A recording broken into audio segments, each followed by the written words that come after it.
Hello दोस्तों, माता रानी का भजन लेके आए हैं। आशा करते हैं आप लोग को जरूर पसंद आएगा। जय माता दी। हाँ, कैसे बनी भक्तों, कैसे बनी मैया की लाल दुलरी, कैसे बनी, कैसे बनी भक्तों, कैसे बनी मैया की लाल दुलरी, कैसे बनी ओ मैया की लाल दुलरी, कैसे बनी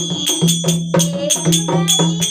ब्रह्मा ने बनाई, ये सुंदरी ब्रह्मा ने बनाई, गोटा किनारी लक्ष्मी ने लगाई, गोटा किनारी लक्ष्मी ने लगाई, कैसे बनी माँ, ऐसे बनी भक्तों, ऐसे बनी मैया की लाल दुलरी, ऐसे बनी मैया की लाल दुलरी, कैसे बनी, कैसे बनी भक्तों, कैसे बनी मैया की लाल दुलरी, कैसे बनी मैया की लाल दुलरी, कैसे बनी,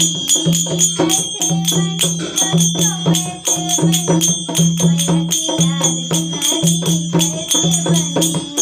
ये दुलरी शंकर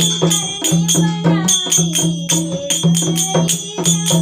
ने बनाई, गोटा किनारी गोटा किनारी गौरा ने लगाई, गोटा किनारी गौरा ने लगाई, कैसे बनी भक्तों, ऐसे बनी मैया की लाल दुलरी, कैसे बनी मैया की लाल दुलरी, कैसे बनी, कैसे बनी भक्तों, कैसे बनी मैया की लाल दुलरी, कैसे बनी ये दुलरी। बंद कर दिया, तुम्हारे आवाज आई।